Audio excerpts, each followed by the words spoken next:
and we are live, and we are going to jump into our fiscal year 2023 preliminary budget workshop with the prosecuting attorney's office.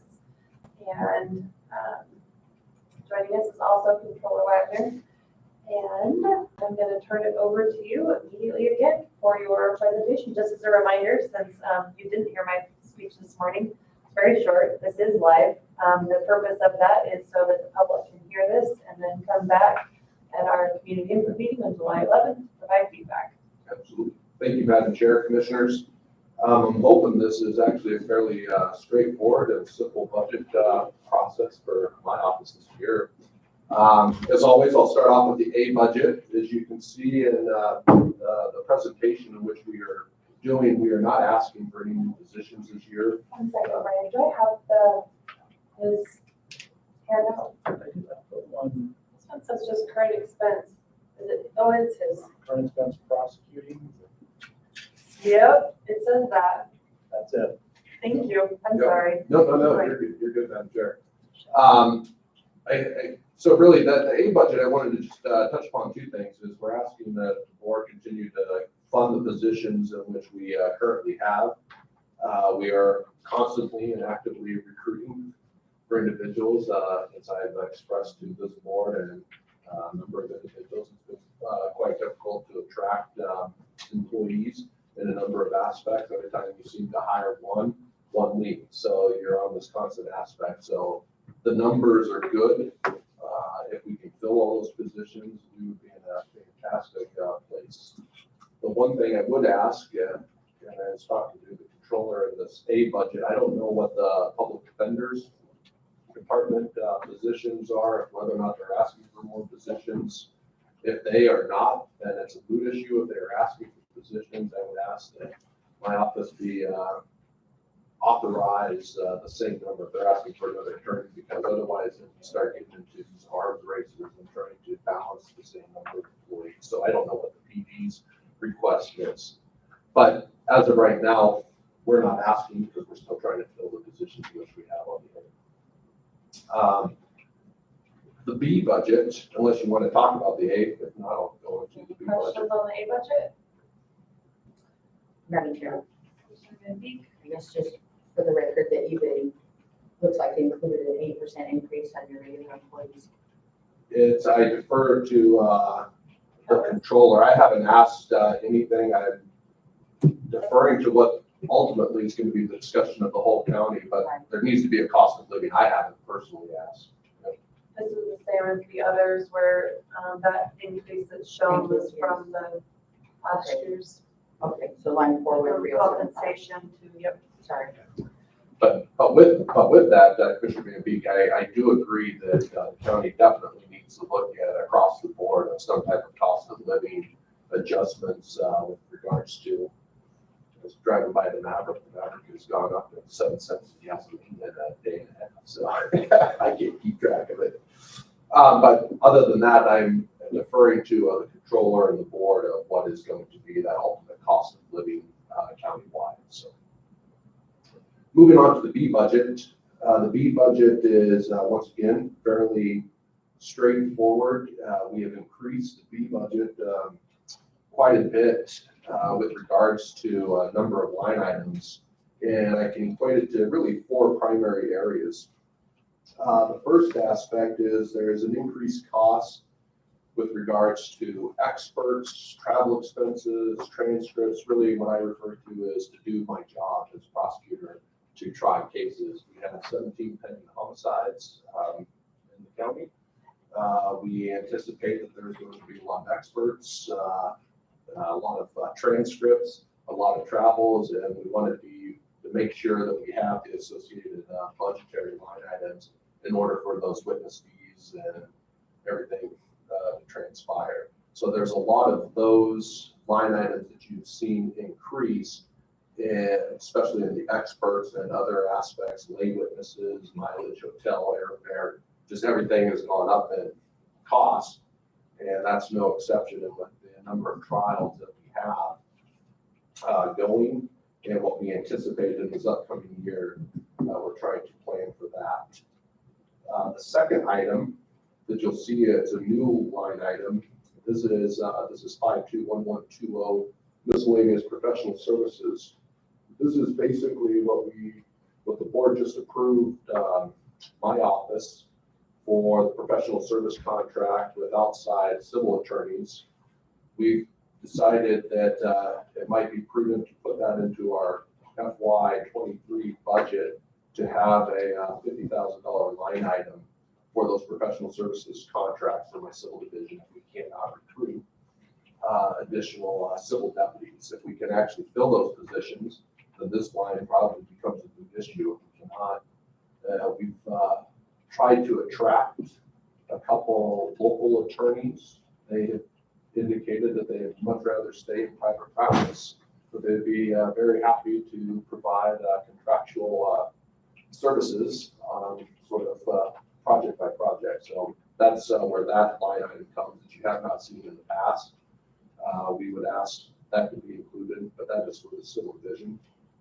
Our next big one is we were working with your IT department, getting recommendations, and that is the technology replacement, moving away from the Chromebooks, taking on the IT's recommendations, so that all those expenditures, just it's a part of doing our business of virtual office. Everything is technology based now with the computers in the courtroom. We're going back more, as well as the Zooming from the offices as well.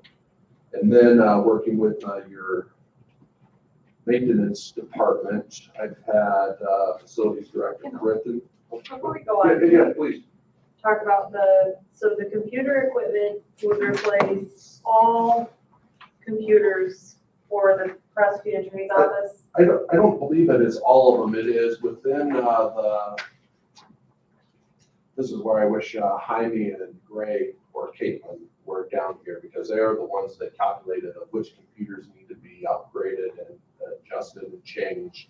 So I'm relying quite heavily on Caitlin from IT, who's worked with Jaime of what those would be. Is moving away. The Chromebooks are all coming to their end of their life, so all those laptops would be needed. So those are quite more expensive than our current Chromebooks. And then we have, I think it's like a third of our desktops have to be replaced based on the cycle in which they have all done. And this is the quote in which the IT director gave me. Do you want to add something, Zach? You're opening it. This is the master spreadsheet I received from Caitlin and IT for computer upgrades, Copy machines, everything. So yeah. your eyes are like mine. And oh my goodness. Is purple, is that the prosecutor's office? Yes, we are purple.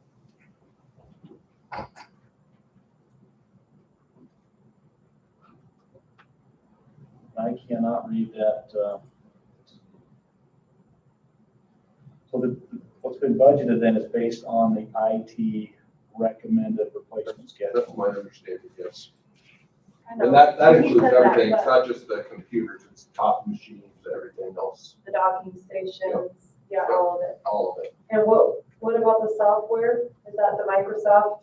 The software, the case management software, we did this last year, is we had placed 75,000 within our budget on the off chance that our JustWare product, for some reason, knock on wood, does something that it should not do. We would have this money at least to start the process of getting a new case management software. We're hoping as this year, IT is conveyed that they are supporting the JustWare system, which is basically our lifeblood for our operations. And as long as everything stays status quo, that money will never be spent. But we did it as a placeholder. We thought last year, I think was the logic is on the off chance we have to, at least it's budgeted to start the system. So it's JustWare when we bought it. And you have to remember is the PD never bought this program. We bought it. They, in a sense, leased the licenses, if I understand all the IT terminology. But we had purchased the program on all licenses, so we have the hard system within our office, and we've been able to continue on with JustWare, even though New Dawn Technologies has stopped supporting JustWare. That was a year and a half ago. Mhm.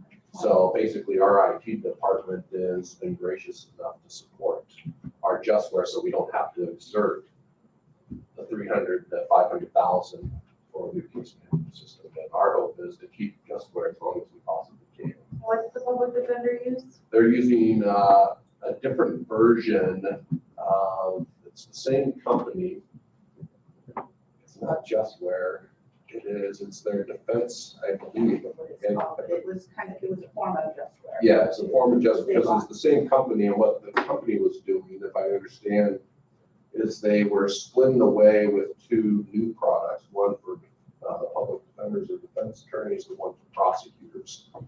And so they had to switch because they didn't own the software. We didn't have to switch because we owned it, and we thought it would be, there's no reason to spend money. We didn't need to. Understand. Commissioner Mandy? Brian, I know that you do have the agreement with IT to continue to support that, because you like using that.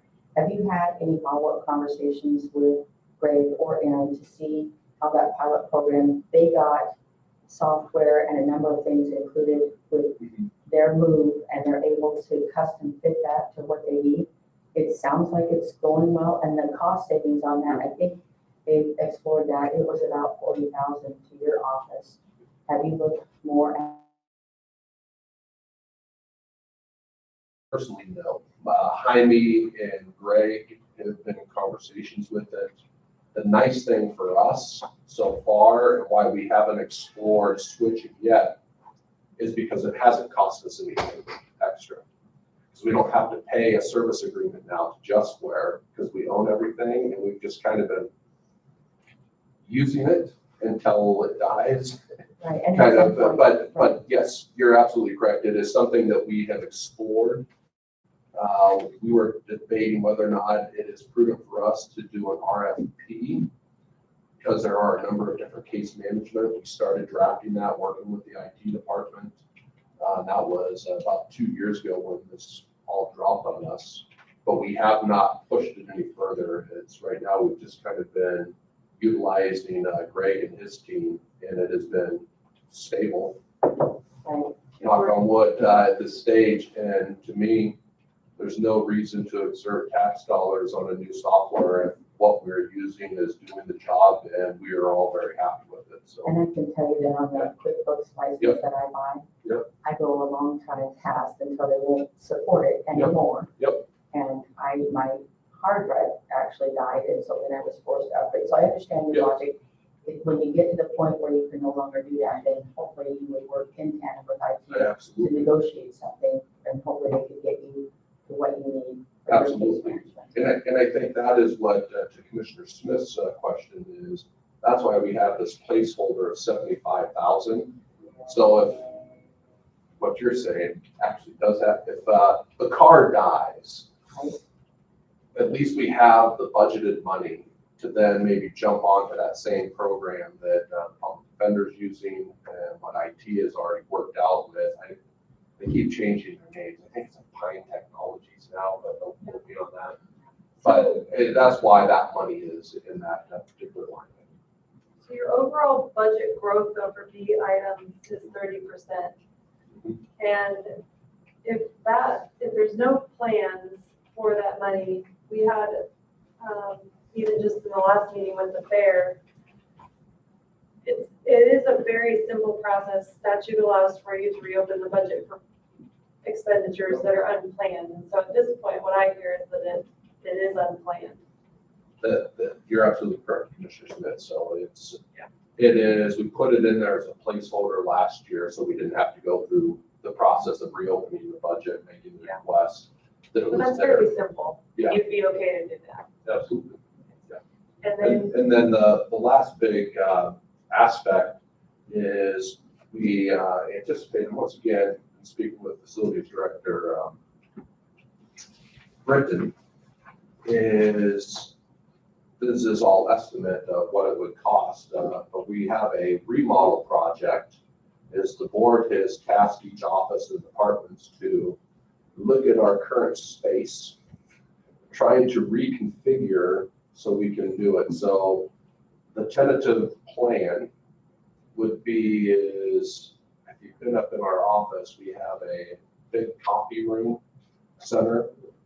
Basically, that is cut down by 2/3. The walls are ripped out. And then we're inserting new cubicles. It's, if we hire 2 more support staff, we have ran out of space for support staff right now. And that's what the current positions that we have opening is we've ran out of space. So that would add 6 more spots for support staff. And so that's what this project is. And the Director Britton has all the plans.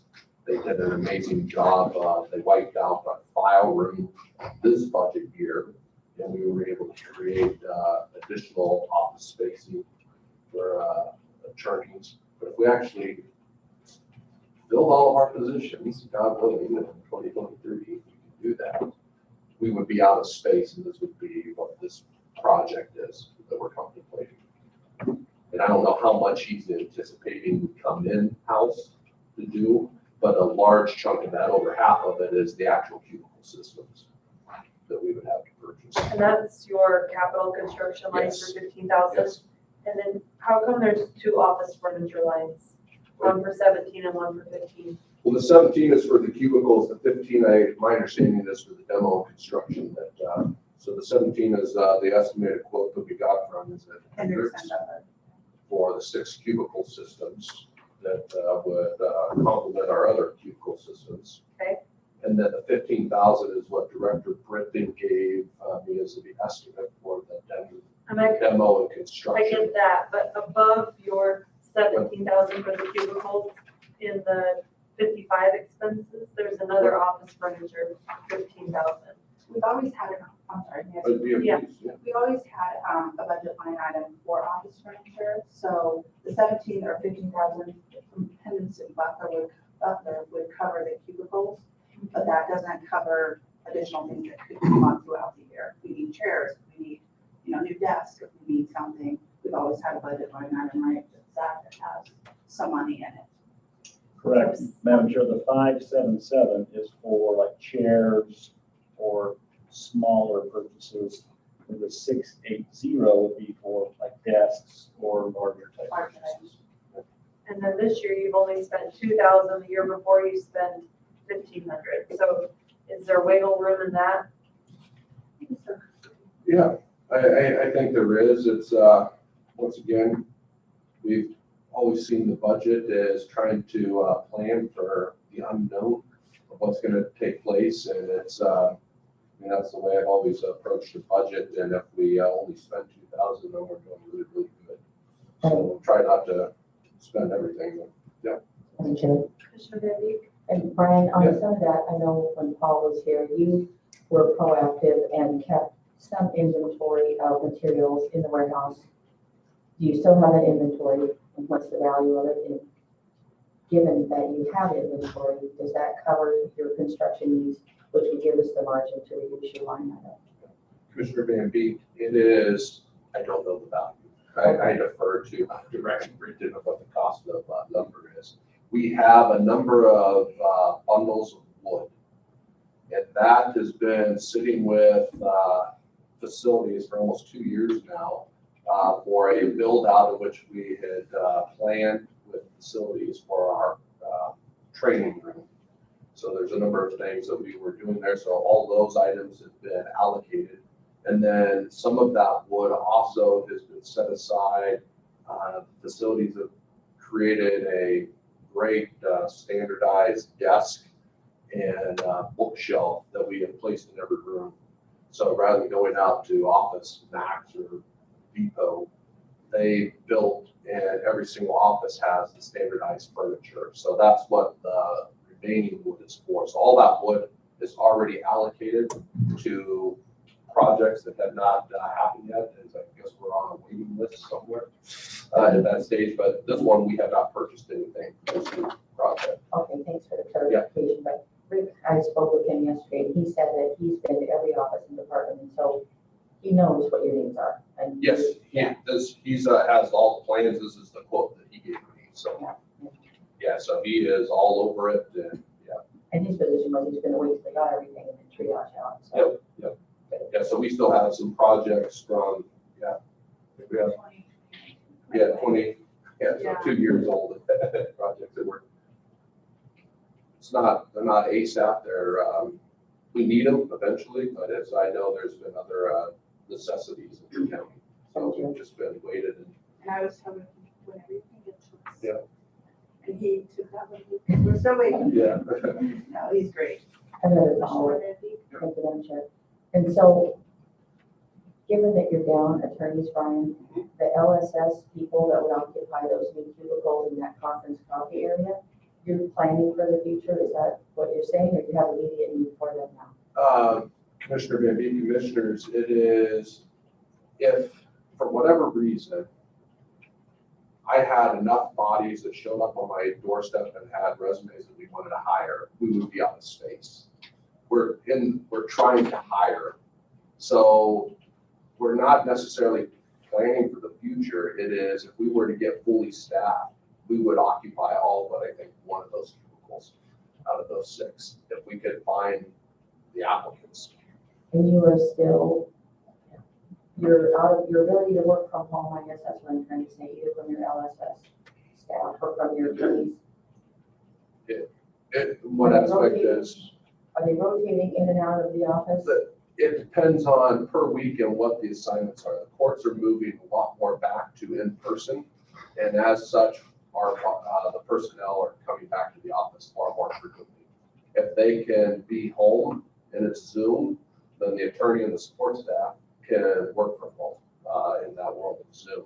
But, for example, we have a rate trial going on right now. The coordinator, the support staff, the attorneys, everyone needs to be within. So it really, it's a hodgepodge depending on what the court documents look like that week.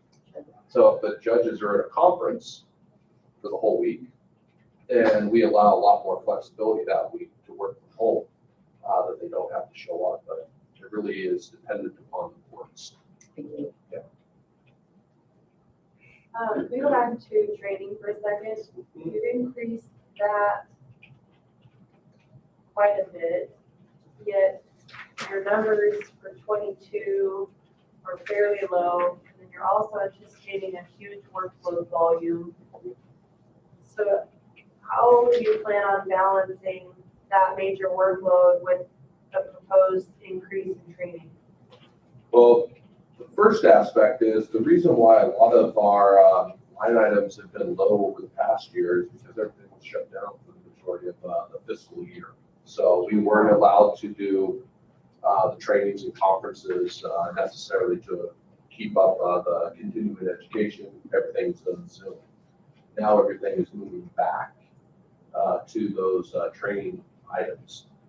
To your question is how do we balance it is it becomes a team effort really to balance it. I have a deputy that's going to a homicide course I think next week, and it's necessary because this person has 5 pending homicides on her docket and needs to get updated on the most current aspects. I think out of those 5, 2 of them are the PDs, right? And you have private counsel.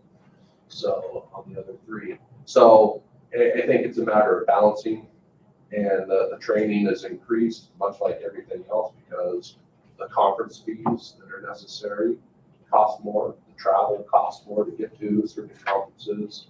We try to do as much training as possible through the Prosecutors Association, but they don't have the same budgetary allocation as the Public Defense Commission gives to the Public Defense Bar. I mean, their Public Defense Commission, I think, is almost 4 or 5 times more than the Prosecutors Association's budget.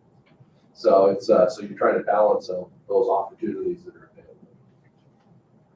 So yes, it's going to become a balancing act, and if the top priority is naturally on the court and the cases. If I can speak to that too. Last year, we did schedule quite a few attorneys to different conferences that were canceled because of COVID, even though, was pretty much done. We book everything, everything be ready to go, and then they would let us know, sorry, it's not gonna happen. So we had a few of those happen. And this year, just having scheduled, maybe 4 or 5 people, but we had Doug and Oz and now we have Ellie. We've had to cancel a few because people left the office, but I've noticed that the cost for the conferences is more money, airfare is more, there's big really changes. Is there any other questions about this budget?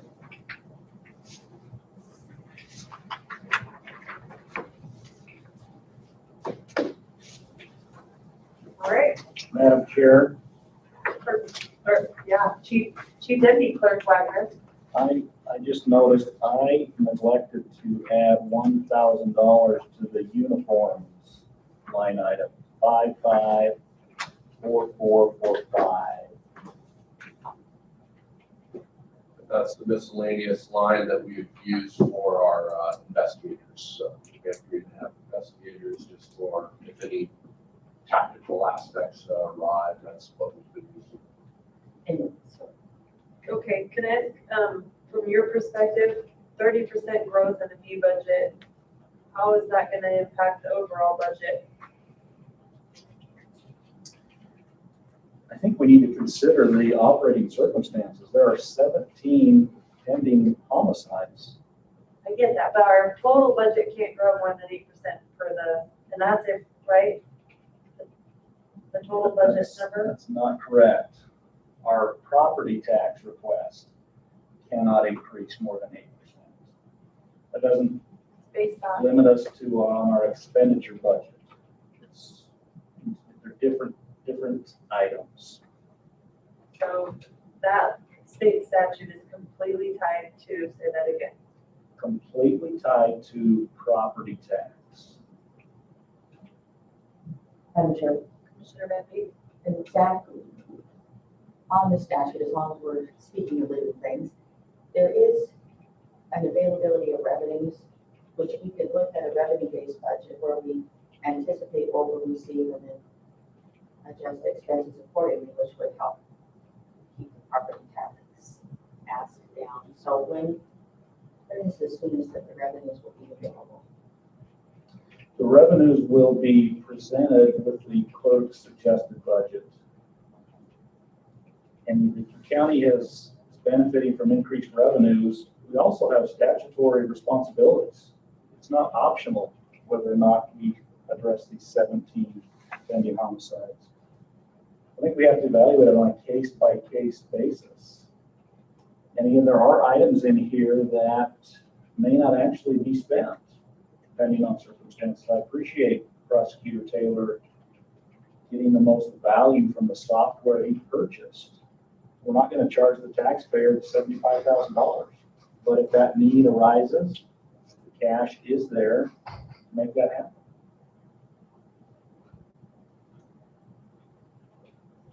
We have to try to pull in revenue. Right? Last year, I think we pulled in a little over $1 million go to the prosecution, which benefits not only our office, I think it benefits the public defender, I think it benefits the clerk, benefits the sheriff, of being able to have all these cases consolidated and managed sort of through one funnel in that aspect too. So, and all those have increased in regards to when the cities adopt their budgets. So, Are you done, Ryan? I am. Commissioner Van Peek? So what's the percent increase, for instance, on a NAPA contract that's valued at 800,000? And so what's the percent increase for NAPA? Did you make the increases the same for all the cities, the percentage? Commissioner Van Beek, I'm actually going to defer to the controller because the way in which I set up the contract, it is the controller and the finance directors of the cities work out what those are. So my office just does prosecution. So in light of my predecessor. So, Of course, we will not Yeah, budget. yeah. Okay. Commissioners, the contracts with the city are scheduled to increase 3%. Well, the contract specific to the city of Nampa is expected to generate $691,000 in revenue. And with the city of Caldwell, $330,000 in revenue.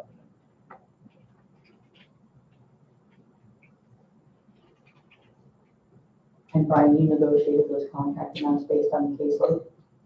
That was based on the caseload, and caseload is, I've conveyed to the board, has continued to increase, but that is articulated in the contract that the mayors and the board, I don't have the authority to enter into a contract, but the previous boards have authorized that it would be capped at 3% too. I see. And 691 was the renewed amount for fiscal year 2023, is that? 2023, correct. Madam Chair, at the moment, we have a decrease in the A budget. There were 2 positions that were previously funded. Those positions have been unfunded for fiscal year 2023. So before we factor in any COLAs, the A budget is down right now around $500,000.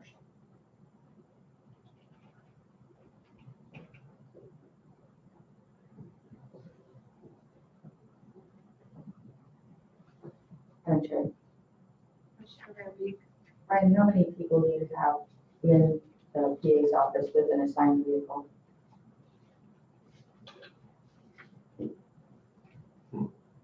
It's a good question, Commissioner Maybe. I believe there is, we have 5 or 6, 5 vehicles. 5, and then we have one office car that's at the Full, shop yeah. that we can go and pick up that week. Yes. An additional car. And that's, I think, that all of the vehicles are based on what Director Pullman is allocated, and then it's 38,000. Basically, we have a 5-year rotation of those vehicles. And that is his plan, and then he merges them back into the fleet if needed. So we work very closely with him as to what we need and what we need.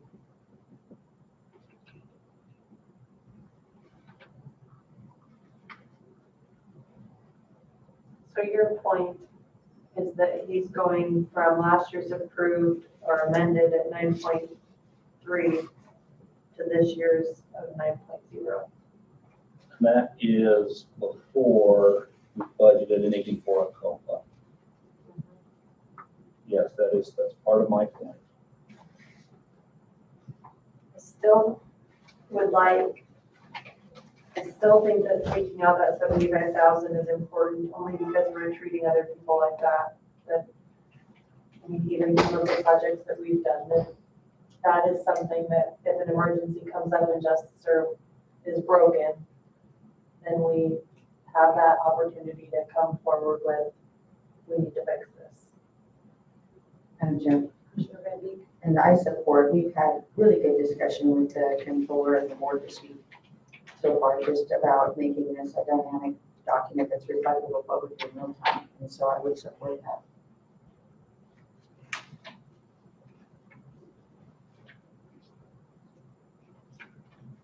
And just pulling that office furniture budget back, and I know it's peanuts compared to the whole entire budget, but you, I think, are doing a great job of running an office with the attorneys that you have, and they are so important to us, and I want to continue to make sure that we're able to invest in the capital, the human capital that's important. And so I really appreciate that you're also still trying to balance that and include training for them, because those are opportunities that you can't get back to continue investing in those people. And so reserving money for the human capital side is what I am most interested in. So if we can take a little bit from a couple other areas, I think that would be important. Because I don't think you pay your civil attorneys enough either. The market is showing that. Commissioner Smith, yes. I'm picking on everybody, so, but I can't really pick on you. On open positions that have been vacant for a long period of time. The only thing I'll pick on the public when they watch this, you do have some positions that have been open since mostly 2021, 2022. You have one since 2019, but you've been actively recruiting for those positions. Our pay compared to other people. You have actively been recruiting. Some people have just been holding them. And so I commend you for continuing to recruit, but you've already done one paid skill adjustment. And going back to what Zach said, we're constitutionally required to provide some of these services. And if we should be evaluating what those pay scales look like. And so I would encourage you to look at that and make sure that we are offering these positions and retaining employees that we currently have at wages that will keep them and hire them. It's been a challenge. That's all my comments. Thank you. Anything else? Thank you for being here. Yep, Thank thank you. you. All right. What time is facilities going to be here? So we don't have to have the live stream. No. Brian, if you have questions, and then Yeah, we'll have to record the live stream on for just a minute. Thank you. thank you. They're tough questions, direct them to Zach. So.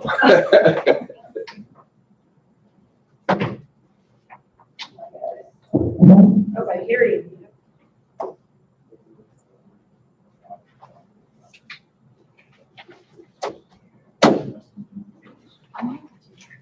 Did we sign that contract for the? We did. We did not pass it down. I'm sorry.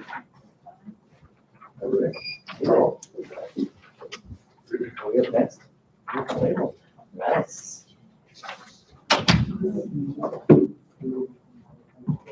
Looks like we're just here.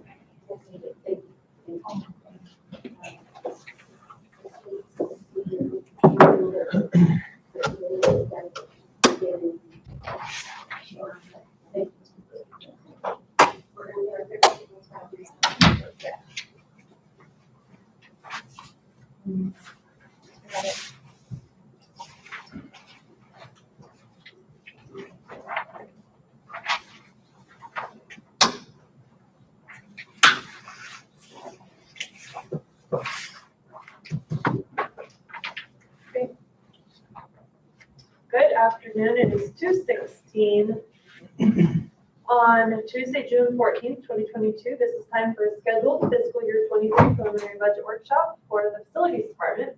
And I'm Commissioner Smith. Also present is Commissioner White and Commissioner Van Beek. For reasons, our deputy clerk.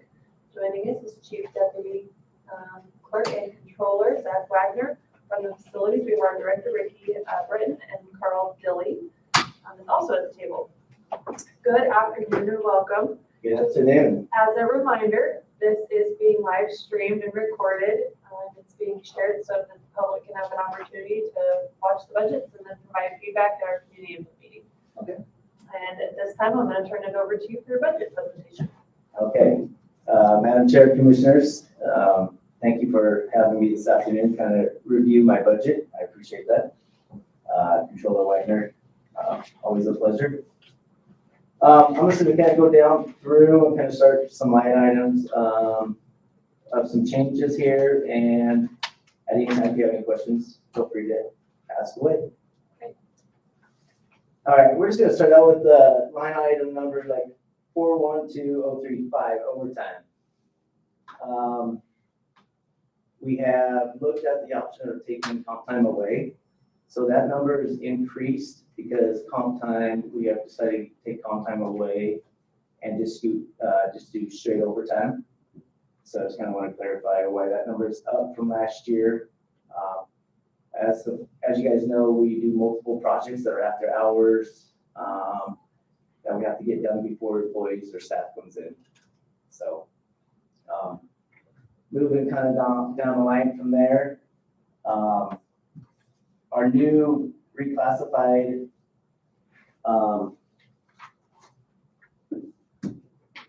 which is number, sorry. Did I get a copy of this budget? I just handed them out. It says courthouse at the top. Thank you for that. Sorry. Because I learned on the last one.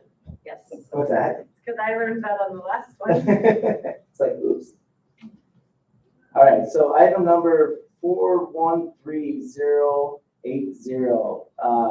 new positions and reclassified positions. I am looking to reclassify a couple positions that we have on staff now.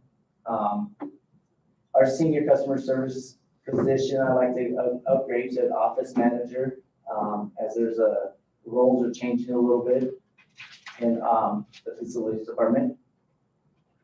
And so that's to reclassify her to an office manager. Our housekeeping supervisor to upgrade from a housekeeping to custodian supervisor and get her up to the same level as my other supervisors that I have throughout the grounds and facilities department, maintenance department. That's my couple of reclassifications. I would like to add a couple of maintenance 2 tech positions. So right now we have maintenance technicians 1 and specialist. That's my 2 positions that I have in my department now. I want to kind of look at doing another kind of a reclassification. I would like to bring in a maintenance technician too. So it's individuals that's been with the county 5 years or more and have been dedicated to the county to try to help them with increases a little bit on wages. Because it's hard for me to get individuals, even for a maintenance technician 1, to bring them in without giving them a certain amount. The only way I can get certain individuals to come in and work for me is if I bump them up. But then that gives me a problem when I have an 8 to 10 year employee that's making maybe like 30 cents more an hour. That's been here for that long. So what controller and I kind of came up with is maybe we could come up with a maintenance 2 technician, which would be able to help regulate and have some kind of format on some structure on some longer term employees. And so that's kind of what those are. I am looking at 4 maintenance 2 technician positions just to kind of increase a few guys to get them up to where to a level where they need to be. Madam Chair. These are existing employees that you want to reclassify. These are existing employees that's been here 5+ years. So, but they say new. The line It's at the very bottom. It says, oh, I get a different sheet. Oh, I see. 4 maintenance technicians you're upgrading to maintenance 2. Yes. But then I'm looking at the new. / reclassify positions. That's the line item 413080. Madam Chair. Yes, but then on the bottom of page 1 on the notes, it's describing those positions. Correct. Are you asking for 4 new positions? No, so I am asking, I'm getting there. So I am gonna ask for 3 new positions. And I'll kind of go down and explain those positions really quick. I am asking for a new project analysis administration specialist person that would be a backup for my office manager and to be able to help my department regulate budget with logging like man hours, tracking jobs, and being able to help me keep projects in order. And that person would be in charge of the warehouse, and again, be Becky's backup as my office manager has no backup. So that individual would be able to help maintain and track logs, man hours, budget, and overall projects as we're going through a project.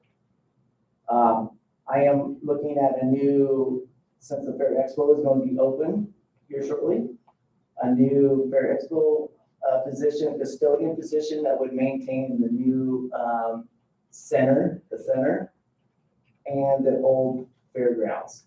And so that new position would just maintain and help do setups for the new center building. And then I am asking for 1 more maintenance 2 technician or whatever kind of application I can get I just want one more maintenance technician, part of our facilities department. So this is where maybe I'm confused. It says a 1 and a 2, but it's one or the other. It's one or the other. I was asking for 2, I took 1 out. Oh.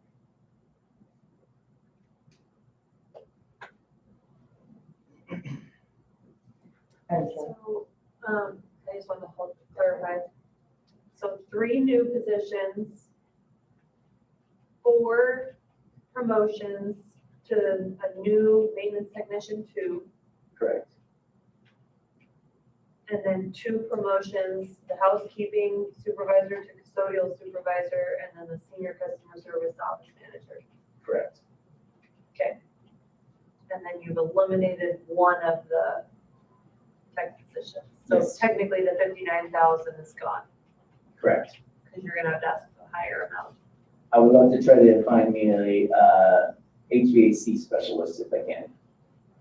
That would save us, because right now we hire some of that out. I would like to try to find an HVAC specialist to come in and help save the taxpayers money by keeping it in-house as well. We've been talking to Nikki about a parks person for Celebration Park, and they've got that, I don't know what they call it, the person that lives out there part-time. Have you taught, one of our last meetings, we talked to her about that salary had to be increased, because they aren't really just someone that lives there, they're someone that repairs things and troubleshoots, and are you helping her with that? So, Madam Chair, Commissioners, yeah, at this time, we always maintain everything at Celebration. One of the problems is it's an hour drive out there. I did come up with Director Swin out there that I did say, hey, I can send somebody out maybe once or twice a week to try to help you maintain for now what I can. Again, we got a lot of stuff going on too. There was talk, she was interested or contemplating, maybe I add that position into my budget and see if it's easier for me to get another maintenance staff. That way then we can go out and help maintain it out there, but as of that, I Easier didn't for hear you to anything. manage that person, or for Nikki, since that person is probably gonna be working, will be working through you? I think it would be easier for Nikki to get her on if she could, but I think the problem is the drive and, the distance. And then what about the, like, Lake Lowell or other parks, because people are frequenting our parks, but would one of these new positions have crossover on the weekends to allow for maintenance on the weekends during the heavily So- used periods? So Madam Chair, Commissioners, so how we normally do it, if the grounds department gets overwhelmed with something, we have a guy that's on call weekly in the maintenance department, and we're always up with working together. We're all a team, so we work together. If they need extra help, we will send somebody out on a Saturday to help pick up trash or whatever we need. Most of the time, it's a grounds crew. There's 5 guys. Guy is on call, same as our maintenance department, but they maintain the parks and they help do the old fairground setups. So they do the fairground setups and maintain trash on. Normally, they go out on a Saturday morning. Saturday, of course, Saturday, Sundays is crazy. And then we go back out to the parks Monday morning first thing and do trash and mow every Monday. Tell me about the on-call. Who has to call and tell you that the garbage needs picked up? The on-call guy gets scheduled. They go out no matter what, every Saturday and take care of the trash, both at the upper and lower dam. So it's not really on call. They're scheduled to do trash pickups. Yeah, and then if there's any emergency, they will respond to it. If there's toilet problems or anything like that, they will respond to the toilet problems or anything. I get the call, I dispatch them out. Most of the time, somebody will reach out to me. Our maintenance on call, we have a standalone number that is for the on-call phone only. And so the grounds doesn't have a standalone phone. It usually goes directs to me or Carl, then we dispatch out. But for our maintenance side of it, they have our own standalone phone for on-call situations. This is just something to think about. And this happened before you were in charge, but I think I would consider changing the words on call and start scheduling versus on call for the weekends, just because we know Nikki's doing a great job at Celebration Park, tracking the volume of people that have increased, which will help substantiate, we need to take care of our parks, and you guys do an incredible job, but what I heard was they were on call, and there was sometimes an employee that doesn't work anymore here that would say things like, I'll take care of it on Monday, because I don't want to go today. Madam Chair, Commissioners, that's changed. I know, That used to be in the past, that's not like it I is know. now. One of my biggest things too is I can't really put them on a rotating thing because I really need like those parks guys, the grounds guys, and it will be like an overtime for them on a Saturday. I get that, but you're asking for new positions, and so does the new position help take it out of overtime and get people on the weekends, or does that not? This new positions for the maintenance side for now. So you don't, okay, so there's nothing in here helping us with our park Helping problem. for grounds at this time. Zach, I'm always open to. help me. I'm always open to, add another one. I just want to ask for that new position in 24. I'm trying to, we're still trying to get everything running and make sure everything's running smoothly, which I think it is. But Tell me, how much time are you spending out there? What are you like, because Nikki's reported it, you've reported it, graffiti, like parties that are happening out there, even the gun range. We are doing how much effort is being expended For to parties. clean up parties and graffiti, and how much? there's tons of hours that we spend for parks each week. Yes, I could use another staff for the parks, but I'm trying to regulate, not coming in and asking for everything all at one time and trying to make sure we're in the right position. But there is multiple jobs, there's graffiti, the gun range, there's trash all over. There's options that we have been working forward that has been minimizing a lot of that stuff right now, that has been working and, but again, I don't know when something's gonna happen. And yes, we're growing as a community, so there's more and more people going to our parks, more and more people going to our gun range. Again, I was just trying to regulate and trying to ask for that position next year. Commissioner Baby? Help provide some clarification, because on the park side of it, I thought we were trying to recruit a full-time person to be on site that had maintenance capabilities. Is that your understanding of the last meeting that we had with the parks director? It was, she had a groundskeeper position that lived there, and that we were gonna try, but that salary was really low. Yes, and so in order to recruit, but I thought the whole idea is to increase that to a level where we could have a full-time person there. At Celebration. Yes, and so I don't know if And that's. that would make a difference in Celebration, but the other one I'm talking about is boating season at Lake Hole. I've been there on Saturday and Sunday, and it's bad. Yeah, Madam Chair, Commissioners, the toilets get hammered. Bad. So we have pictures where people don't take care of things. There's feces all over the place, all over the floor, all over the toilets. People drink, they vandalize a lot of stuff. But again, it was just something we're trying to move forward and trying to do some new steps and new things. Again, I would love to have another position for the grounds department right now as we're growing even in more acreage as the Fair Expo is going on the place. But I was just trying to regulate, come in at not asking 5 people right away. Madam Chair. So they didn't misunderstood. We're gonna set this aside the parks request. Now now I'm saying, just for this discussion, so leave it in the budget, that's, we're putting that in the parking lot. Now we're talking specifically about our ability to just maintain the grounds for the parks that count. There's 18 different park locations, correct? And you don't have the staff to adequately cover those facilities, is that what you're saying? Right now, we're adequately covering it, but it is a little more stress on us because they do not have a full-time custodian maintenance person that stays down the Celebration Park. We have to go out and maintain a lot more out to that facility for now.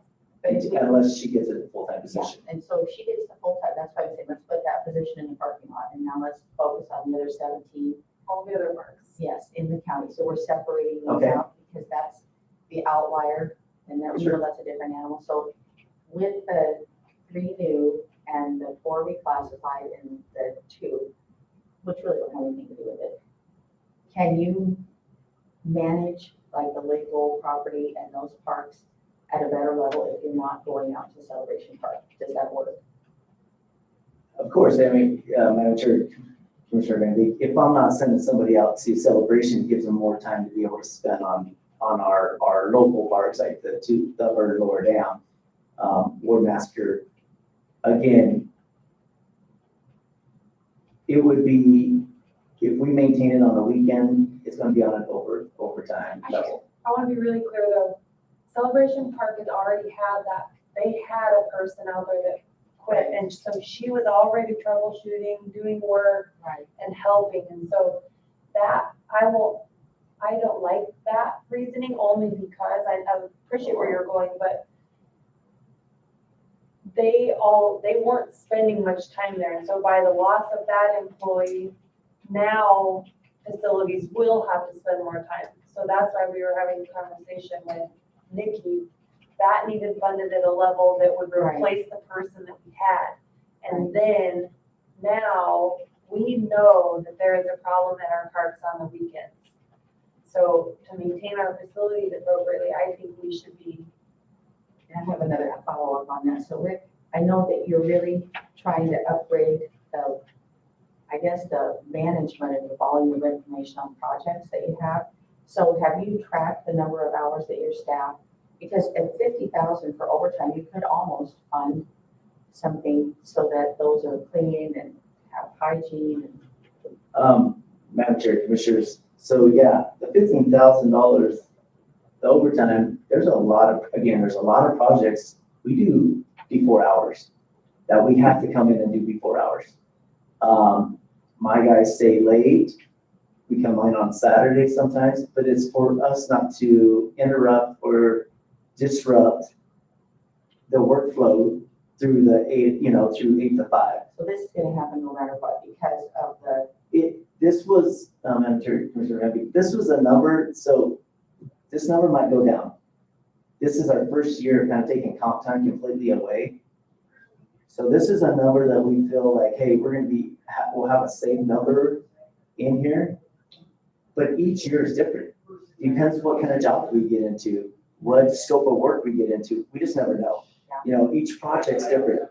A lot of projects, again, we have to come in before hours and to maintain and stuff. So, even asking for another employee, a lot of the work that we do is still going to be after hours, but we maintain a 24/7 jail that takes a lot of time from us.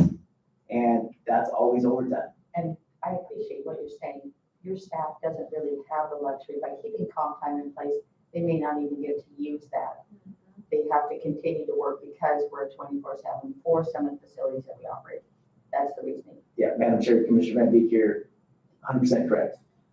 Right now, one of our biggest, like now, we're in a huge project. I can't afford to have somebody that has comp time be able to take off because I have to maintain timelines. Us getting rid of comp time, and so if individuals have comp time at the end of the year, by October, they get paid out for that. So they can use it as a bank. Or if I just went straight overtime, they got paid for what they worked. And so I think it's easier and more feasible on my side of it, looking at the outlook of it, saying, hey, overtime's easier to pay the overtime and having these guys on site to work. Don't get me wrong, they got their vacations and they earned their vacation, they deserve to take all their time. But again, it is to a level where I need bigger projects, I need them here. Thank you, Rick. Yeah. What about Martin's Landing and Ward Massacre and the different areas too as well? Wouldn't just the outlier parks, wouldn't that take a grounds crew that would do maintenance and grounds and everything like that? And I have to tell you too, I don't like comp time. I think comp time is a liability. That's just my way of thinking. When they pay overtime, we take care of the employees that are taken care of and that sort of thing. So, but what about just outliers? There's enough that has to be done that there needs to be accrued for that. Whether it's two or, one, I don't know, one isn't accrued. Yeah. They're overworked. Madam Chair, Commissioner White, you're correct. We do have a partnership with Fish and Game and with the feds. So a lot of these areas, we kind of work together. So we'll go out every other week on like Martin's Landing. We'll go out every 2 weeks. We go and mow and maintain and clean. The opposite weeks, the feds will go out or Fish and Game will go out and maintain. So it's a partnership that we have with the Fish and Game, but that's only on like Martin's Landing, Mount Brock Road, Dots Point, only a few of these. Ward Massacre, Lower Dam, Upper Dam, Celebration, all these areas are fully my staff, Fully yours. fully my grounds crew. So, Lake Wolf, Yeah, Upper Dam, Lower Yeah. Dam, yeah, both of them, yeah, and that, I think, where all the voters are. yeah. They're we're all right there. good. And we do trash and maintain and their even pets. for the feds, at the West Ramp. I mean, we do trash and everything there as well. We do all bathrooms, right? And when it gets busy, twice a week, Monday, Fridays is our main restroom days for the parks. To get it ready, make sure they they have enough, supplies for the weekend, make sure they're clean, sanitized. We want to make sure whoever goes in there, at least for the meantime beginning when we're there, it looks good for the public that comes in. Don't you? Okay, I'm just talking for just myself and we're just having a conversation with you. Thank you. But So, I and the think- public. and the public. I think that the restrooms are a public health situation as well. And I think that Friday, Saturday, and Sunday, and then Monday, I think they need attention. Or just like you said, when the stuff's all over and everything else, that is a really, really bad, So Madam Chair, Commissioner White, so right now, I can tell you, we clean them Friday nights, okay. we clean them Monday mornings. I don't clean them on Saturdays. We will do the trash and they look in there and make sure that the supplies are adequate enough for another day. We do, if we see it needs adjusted and cleaned, they will clean it at that time. Okay, so I just you are spot on, Commissioner White, and the problem is when you don't maintain facilities like what we should be doing, and it's not your fault, has not been funded, so this is not you. But when we do that, you get a different clientele. I know we don't go there on the weekends any longer because it's not clean. It attracts the people that don't care if it's clean, that do graffiti. Right. So we need to do our job and maintain those parks. It's about our economy too, and maintaining it so that people want to go back to our parks.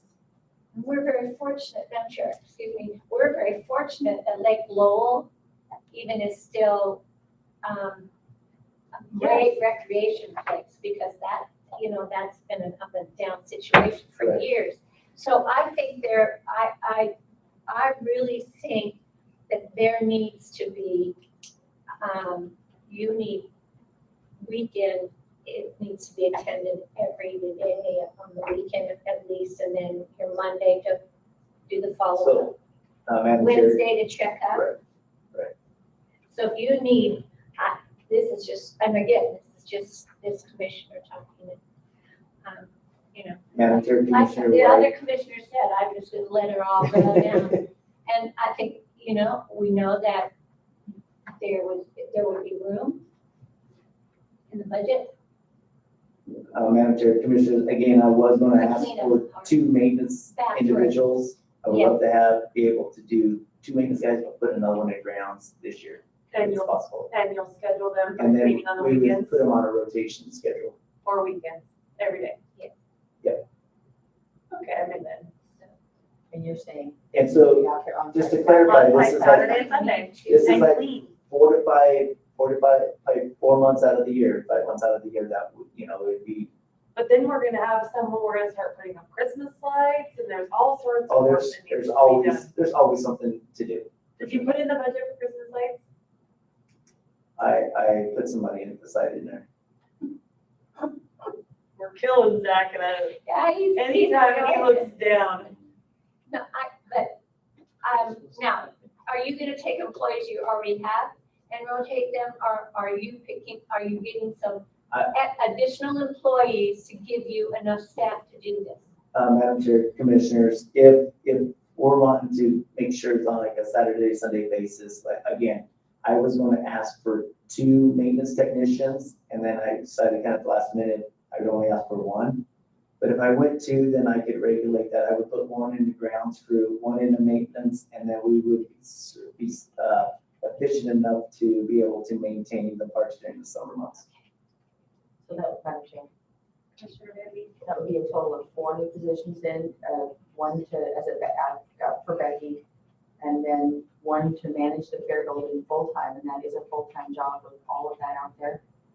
Madam Chair, Commissioner Beek, yeah, because it's a 45,000 square foot building, so that'll be a custodian / maintenance individual to clean both the center and the old fair building, and be able to help set up for events at the center.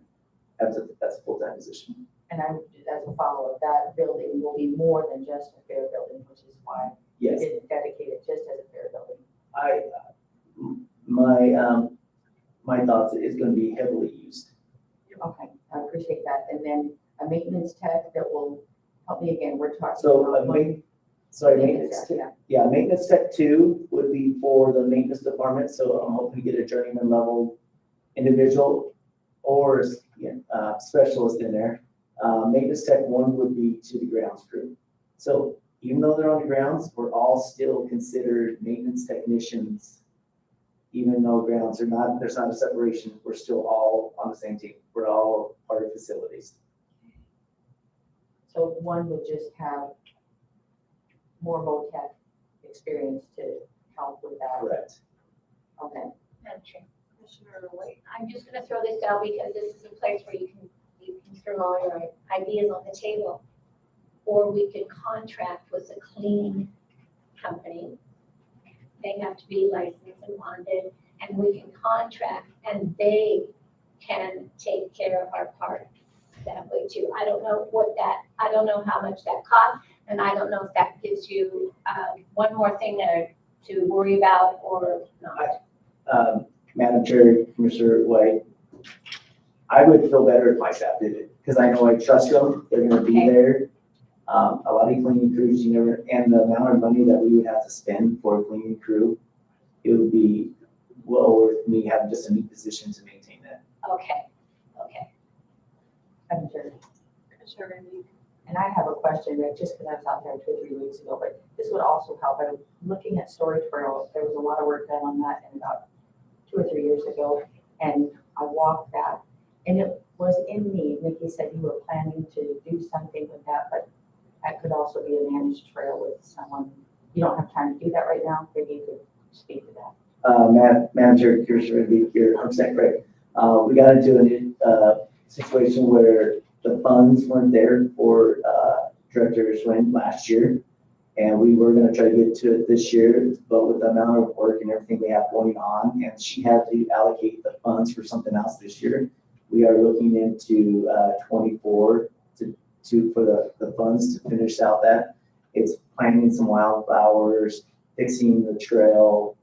We did do irrigation in there last year, so it does have the proper irrigation and everything in place. But for vegetation and stuff like that, it was something that she's budgeting for next year. She just didn't have it in this year. She had it allocated for something else. Thank you.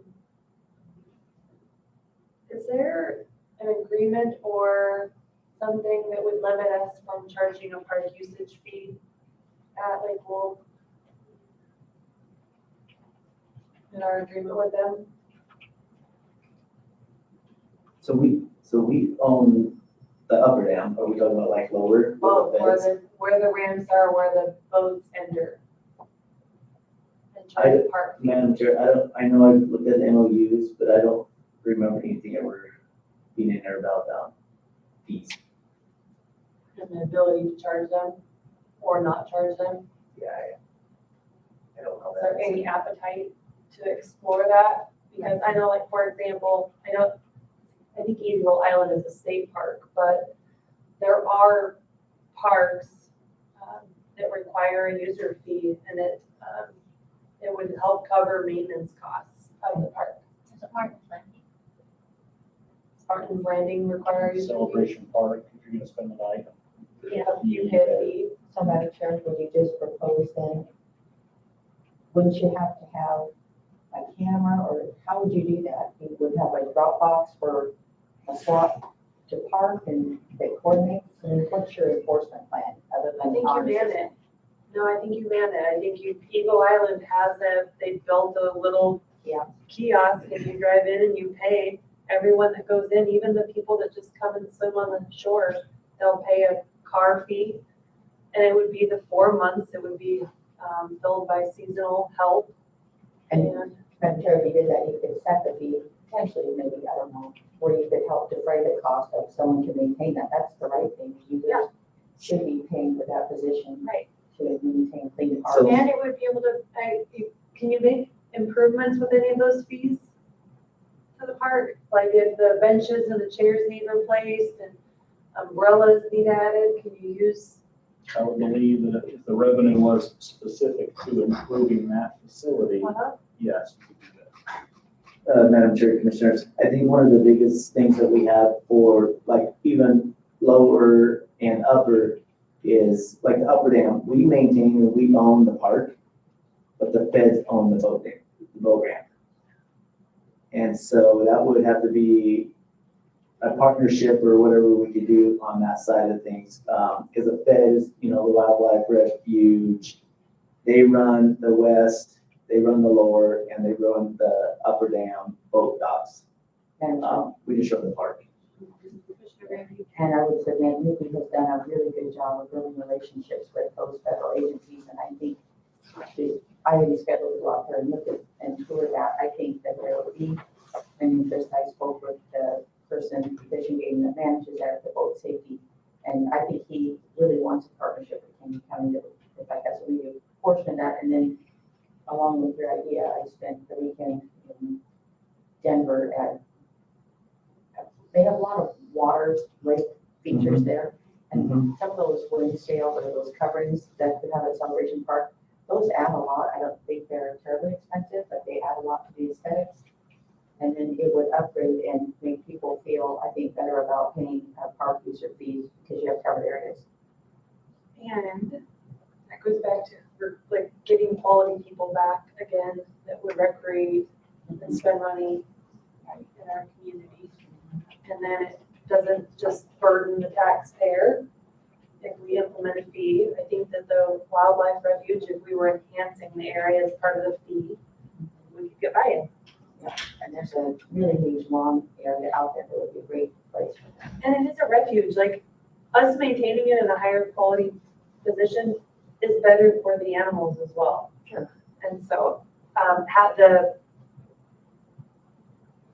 junk that the animals probably are eating is not healthy. And so having the ability to maintain it in a way that serves the animals and the public would be best.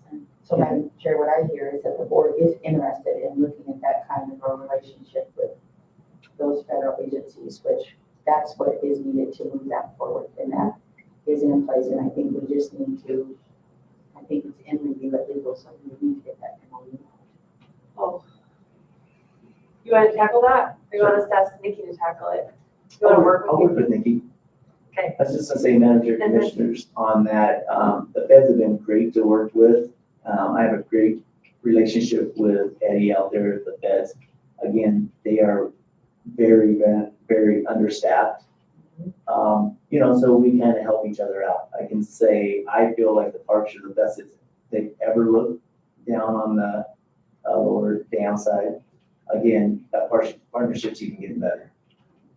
So, yeah, thank you. I just want to thank Rick, can you price out what that would look like and the space on there for some of those areas to have those sales and see what that would look like, maybe a schematic? Yes. If that's good with, I'm good with that. I know that they're gonna be expensive because they require like. There's a lot of infrastructure that has to be in place, like big Yeah. beams down, deep in the They're really ground. Yeah. Yeah. We've already had that issue out at Celebration because there's so much wind. Yeah. We had to extend them about 7 feet and further down in there because it was bending the beams. Yes. so how about an option? Give us a couple of options on and what that would look like. All right. So then I think there's general support to put that position back in. Manager, the 308,000 on that line does include that position. includes Oh, good. 4 new positions. Okay. All right. And that also includes the upgrades to the tech positions too, right? That's a full meal deal. Yeah. Okay. Okay. All right, so we'll kind of go down to the list. You have here. 5 minutes. We're so sorry you got stuck on that. We're I good. thought I had an hour, right? We have Maybe not. a 3 o'clock, Okay. about Middleton, but we're gonna do our best. We're getting Okay. through. I'm just gonna go through some bigger ones. Idaho Power this year increased, it went to 536,000 is what I budgeted. It's a 13% increase this year. So there are some things into place through like a miscellaneous maintenance services and my building supplies and materials. So my 554401 and 53307, I kind of left those up there. I want to look at the options to try to convert some more of our lighting and stuff to LEDs around the campus here. I know we've started it, we've done some, but I want to continue that just because this 13% increase with power is quite a bit of a jump. And Rick, what, manager? Go ahead, Commissioner Maybe, what's your cost savings? Is it incandescent you're converting from or fluorescent? What do you anticipate your cost savings to be? It would go from fluorescent to LED. I would say you're probably, if you converted everything, you're probably looking at like a 8 to 10% decrease. And the expenditure on that to do that total conversion? Yeah, that's what we would gain after we purchase the fixture. Okay. And so this say that again on you want to increase your 554401 line? I To didn't be able to do that? I didn't increase it, I actually took 15,000 away, but I'll kind of explain that. But from that line item is why I kind of left that up there, is because there's some painting and there's a lot of LED conversion that I want to do throughout the campus. Okay, so you were able to reduce your line even with those improvements and then realize that 8 to 10% decrease in cost. Manager, Commissioner Van Beek, you're correct. Okay, thank you. So really quick, because the reason I was able to reduce that amount from 75,000 last year is we started a new line item with the controller last year with 554418 gel repair and maintenance supplies. So this is a way we started a new line item at the beginning of the year once I kind of took over. It's for us to be able to track what expenses we have for the jail. Before each year, the jail needs a number so they can submit it back so we can get kind of refunded some stuff on that. It was before former director was kind of just throwing some numbers out there. There was no adequate number. It was just a rough estimated number. This way, since we're doing the jail repairs, I add everything, my HVAC repairs, everything is going to come out of this line item. And so just a starting point for this year, we thought we would put it at 65,000. So far this year, year to date, I've already spent over 62,000 in the jail. It's an old building. There's a lot of wear and tear. That's counting the plumbing. We're always replacing plumbing parts and stuff. But that line item and that 65 for that jail repair, that's why I was able to reduce the building supplies, because before in the past, we would take it out of the miscellaneous supplies and the building supplies and materials. I would take everything for the jail out of those two line items. So this year, since we have its own line item, I don't have to do that. I could put a budgetary number in there and be able to just use that number. Again, this is the first year for this budgetary number. We kind of worked together and came up with a number that we thought looked pretty close, and kind of see where we're at, as there's a lot of need for the jail. It's ran 24/7. There's a lot of wear and tear every time, and there's a lot of things that could happen that I need to address before it does happen. Madam Chair, follow. So there's a net $50,000 increase, if I understand that correctly, because you were up 15, but you have 65 in. So if we take that 15 from the 65 for the new line, then you're saying you're breaking out and adding an additional 50,000 to account for the needs of the jail. And so in 554400, the HVAC budget as well, I minus that by 5,000. Gotcha. So anything with HVAC, I put in this jail repair too. So I- 45,000 net is an increase. Yeah. Okay. Yep. Thanks, Rick. So just really quick, going down through the list, I do have 681120, purchase of real estate. I would like to try to purchase the two houses over here on the street next to our campus.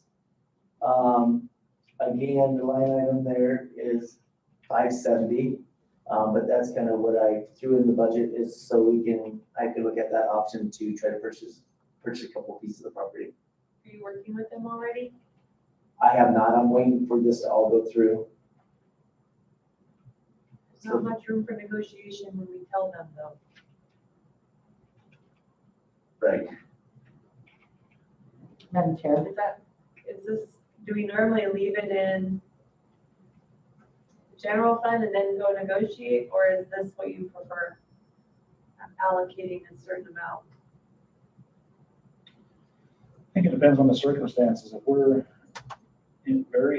want our budget to be as accurate as possible. If we are serious about acquiring real estate, I think we can make our best estimates and include a budgetary amount. Certainly before any transaction is finalized or complete, there'll be an appraisal.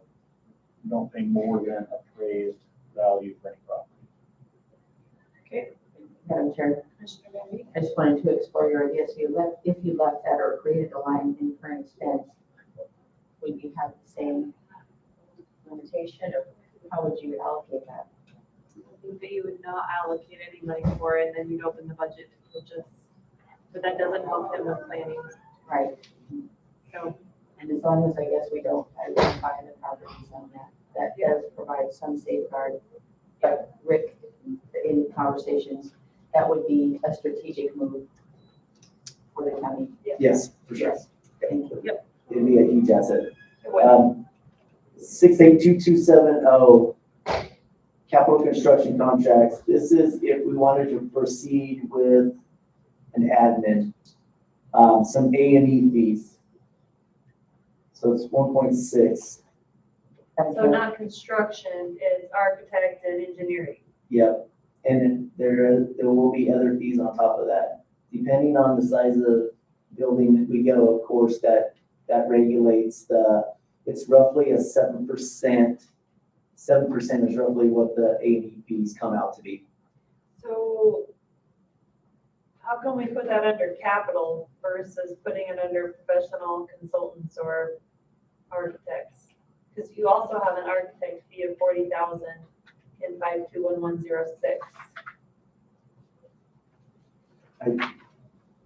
The 1.6 million is significant enough, and it's associated with With a capital a project. capital project, a physical asset that will be depreciated. You want to capture the full cost for getting that building open and ready for the. Okay, that makes sense. Commissioner Van Beek?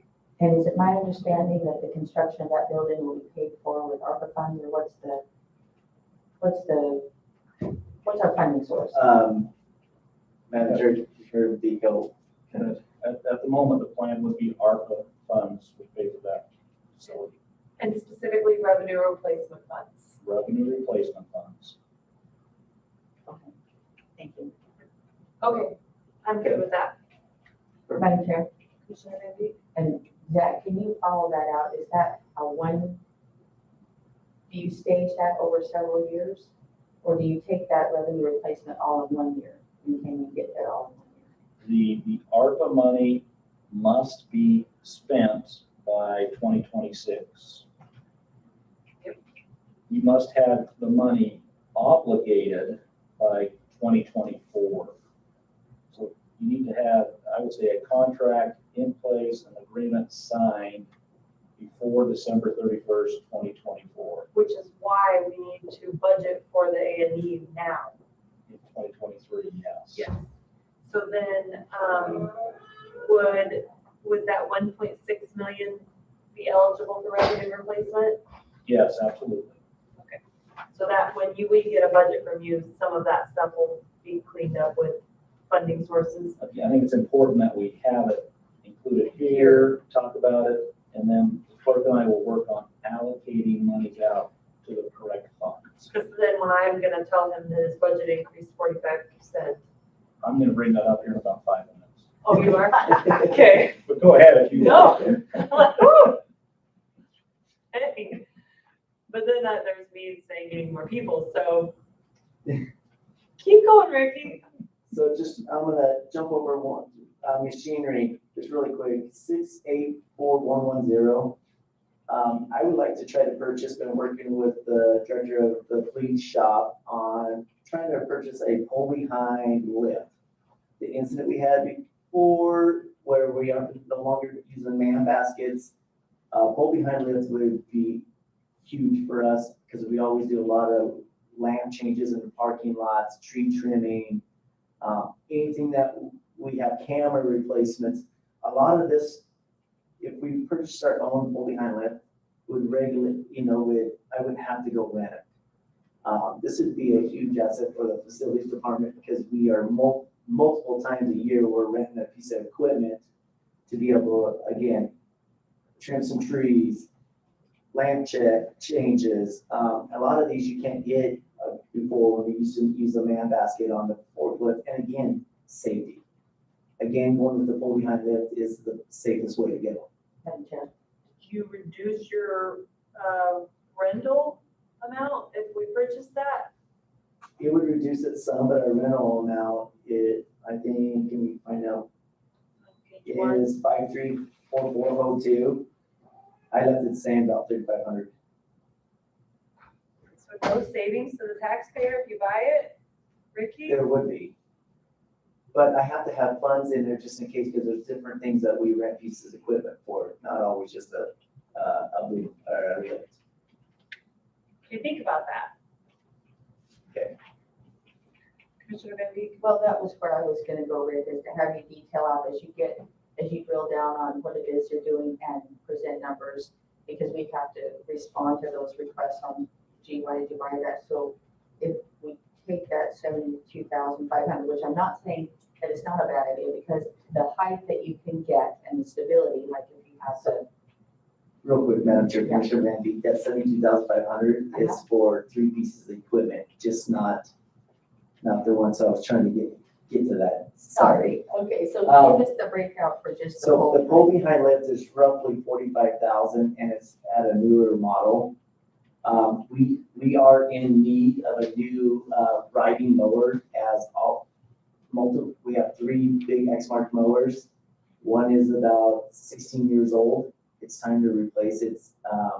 We are having it in the service shop all the time.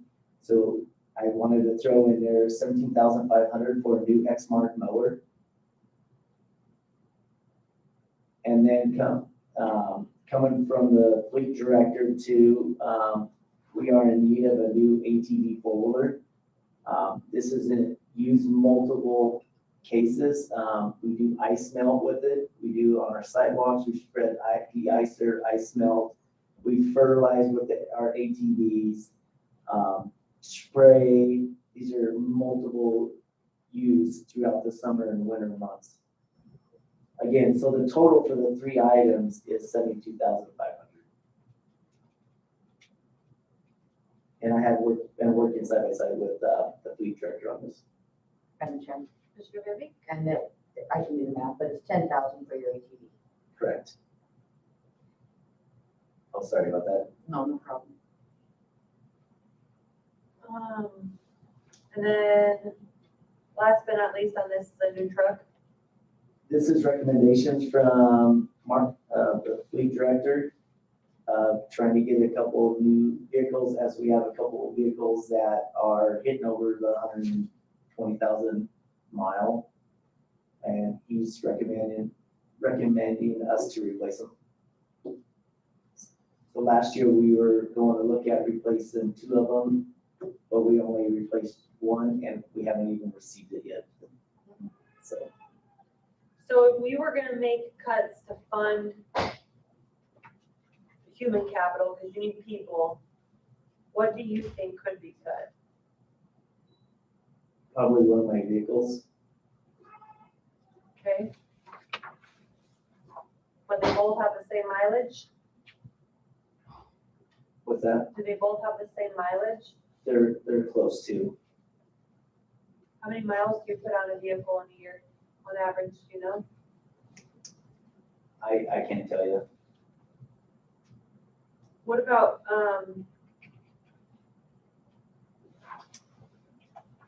what- what is it?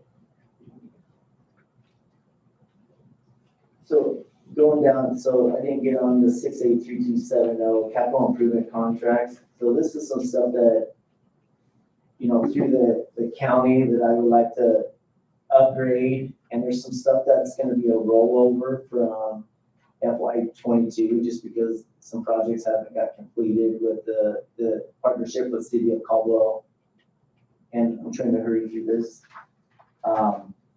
So some of my, again, on this capital improvement contracts, I got some stuff in here, you know, the LID improvements with the City of Caldwell. I put an amount in here to work with the City of Caldwell, just like street lighting and crosswalks and just some of the safety concerns around our campus. And I'm meeting with the City of Caldwell, getting a fat finger number from them. They only gave me a number around 300,000. That's just a high number they gave me. Again, it's a 70-30 split on that. So that's one thing. If we wanted to proceed with that, we can, you know, try to look at moving forward with that if we like to. Madam Chair, Commissioner Bibby? I think in the budget last year, we approved the board 14,500 for LED improvements for Caldwell. So you're saying that our share would be 300, or our share is 30% of 300? Our share would be 70%. Oh, we get the big one. Yeah. Yeah. And that would be to do the stuff around here? That'd be the stuff to do the stuff around here. And Madam Chair, just for And- watching, that doesn't count. So, yeah. Yeah, it would be the street improvements around the courthouse vicinity. So, because this doesn't include the striping that we were gonna do for safety, right? No. Right, this would just be the bulb outs, and it would be the decorative lights, it would improve street lights on the roads for increased Yeah. safety and security. Yeah, Madam Chair, Commissioners, this would be for the bump outs, for the crosswalks. This would be street More than what's lighting. downtown.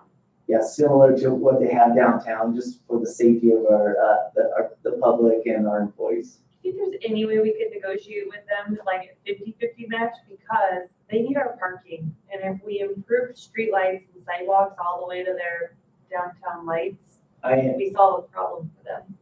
Madam Chair, I've been working really hard with the City of Caldwell, trying to get answers and work with them on coming up with a good price. There was a budget number that we did have allocated for the LID in front of our University of Idaho building. As far as now. That still hasn't been completed. And that's the 14,500. That was a very limited section, is what you're saying. Yes, it's a very small section. And that's a totally different ask. Just than what we're one doing. side, That's just, one side of one that's just corner. one side. So, Yeah. Madam Chair, Paul, Go ahead. Rick, detail out for us when we're talking, this is a big number. So when we're talking about what's around campus, I was here for some community input meeting and it sounded like shotguns going off across the street. There was some yelling, there was different things. So how many streetlights are you talking about for safety? Does it include cameras? No. I need more details, I guess, than. So, Madam Chair, Commissioners, on this, I did working with the Director of IT on a cost of 2 foot cameras in. But we will have the infrastructure in place once we do this, and then we can come in later and put the cameras. Yes, some of the lamp posts will have cameras on there. And how many lamp posts? Again, I don't have that number. We'll have to get with the contractor when we come and look at the site and kind of regulate how far in between each lamp post that we want to go. And is Could it be- this block for the courthouse? It'd be Albany, 11th, and 12th was kind of the talk. Is that swap lamping? What's Where that? do the lamps join? I mean, does it come down, do they come down tents? Or or are we just doing that because we're the courthouse? We're We're going to do it separate. doing We're those not going to connect to anything of theirs, but It's just we'll gonna have our be- own power, our own supplies, no, yeah, all of but that. where does that tie in? What part of Caldwell for us to do that and pay for all that? What part, where does it tie in? Does it tie in with tents? Does it tie in with the bridge over? 11, it's, the closest connection would be 11, but that underpass would not be improved, but we should get called to put lights in on the, under the underpass like they did on the other side, because that would be the safest way to move people to the Winter Wonderland. And so, yeah, Madam Chair, Commissioners, that has been talked with Brent and I on, he would finish coming up, Albany from, where it would be 9th up to 10th, and then I would continue it on for our campus from here to 12th, down Albany, closer to 13th. I'm not going down 13th, but just on Albany Street here, as we're going for parking and stuff. And that was a partnership that we were trying to agree upon, because they want to utilize our parking in the evenings for like Winter Wonderland. They even having a bus, pick them up, pick people up, transport them. Again, there was a partnership and fees. I'll keep working with the city of Caldwell, see if we can kind of regulate that fee a little better. That needs to be an MOU or an agreement. Sure. Yeah. Sure, yeah. That's something we would kind of adjust. That was one of my bigger ones. Again, kitchen dishwasher. I can own, again, it's $68,750 for a new dishwasher for the jail kitchen. This is with a 2-year warranty. And this is the longest warranty that I could get. I tried to get a 5 or 10-year warranty to add on to that. They would only give me a 2-year from the manufacturer. Okay. So that's pretty much. Any chance you put the animal shelter roof somewhere? I don't have a number yet, so I just received the architectural plans, the mechanical and the electrical. I reviewed them yesterday. Carl and I reviewed them yesterday. Everything looks good. I got back with Rick Begach today, kind of coordinating that. I just told him as soon as I can, and I talked to Controller Wagner about this, and he said, leave it out for now until I can get a better number, and then we'll look at where we can come up with funds for this. And I'm sorry if I missed this, Rick, but on your $806,000 ask, so I have $300,000 dedicated to safety and lighting improvements, almost $69,000 for the dishwasher, $14,500 for the LED down by the University of Idaho Extension, which leaves $423,076. What did I miss? So Madam Chair, Commissioner Manby, I haven't went through the whole list. It is on display. I'm just trying to hurry because of time. I can go down through the whole list if you like. A lot of it It's on page is, 5, right? Or page 3 of the notes? Page 5, page 3 of the notes. yeah, Okay. Yep, Oh, for thank you. time, let's not go through those, sorry. But thank you for detailing them, that is Yes, thank appreciated. Yeah. Okay, and then we're just gonna hold on the animal shelter roof, and is there, I'm gonna give Zach some time to question your 45%. 162%. 162%? The B budget increase is 162%. The total budget increase is 180%. Earlier this afternoon, I was asked about a 30% increase in the prosecutor's budget, 180% increase here, 6 times 30%. 180, how is that so? Because last year's budget was 4 million, this one's 7 million. How do you do that math? 7.3 divided by 4.1.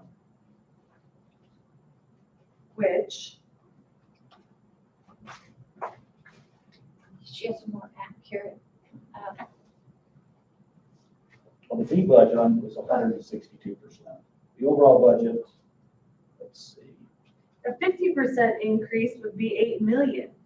that would be a 100% increase. 4 times 4 would be 100%. That's why I don't do math. But we have to be very cautious of just blindly evaluating the year-to-year percentages. We've got development services in here. Rick's team, Carl, they did a miracle job earlier this year with remodeling the administration building. That's amazing what they did. If we had to go out in the public sector, I don't think we could have found anybody to do it to begin with, and the cost would have been astronomical compared to what we did. A few years ago, we painted this facility. Rick's team saved us $500,000. The value provided, the value created by Rick's team is tremendous. Thank you. We're lucky to have them. The public gets great benefit from their expertise, and they do fantastic work. They really do first-class work. So the value is really there from Rick and his team. And again, I just want us to be cautious of blindly evaluating just a percentage change from year to year. We need to really, and that's why we're here. We're digging into the details. And also, in my opinion, if you look at a 10-year history of facilities, the number of employees has not changed hardly at all. So I think a request for additional personnel, given increase in space, increase in parks, increase in responsibilities, I'm supportive of those increases. Even though it may look like a substantial increase from last year, I think there's a need there, the value is there. I'm supportive of what Rick and his team does. I will say, Madam Chair, just to add on to what Zach, there's some health and safety issues there that, thank you for, like, come to our attention, and we know, and we better do something about it, yeah. Thank you. Can I just do the math and hold that? I still don't understand your plus 100% increase, because it's only a $3.2 million increase, which is like more like a 75%. I got 79.5%. Yeah, Yes, I'm sorry, 79% total. total. The budget is 162%. Okay, Yes. okay. Commissioner Van Beek? And I want to say how much I appreciate that, putting on record what Rick's team did. I had, again, a conversation with Rick earlier. You bid out potentially what it would have cost. I think you got cost estimates from Paul on that remodel in the admin building. It's worth putting on record, Rick. Madam Chair, Commissioners, met with Paul because he does a lot of the subbing out things, and I did have him send me something. I'm like, will you send me just a comparable estimate, some building sizes? He told me that building would be probably closer to 300,000 to convert everything, 300 to 375, and not be able to get anybody there probably for a year. Yeah. And so we are sitting, we're really close to 45,000 for this whole remodel right now. So awesome. And we're finally almost complete. But again, we do have an amazing crew, and that's why I want to show them, you know, they are appreciated. Okay, thank you for putting all that on the record. It's awesome. Thank you. Thank you, Rick. It is 3:23 that completes the meeting.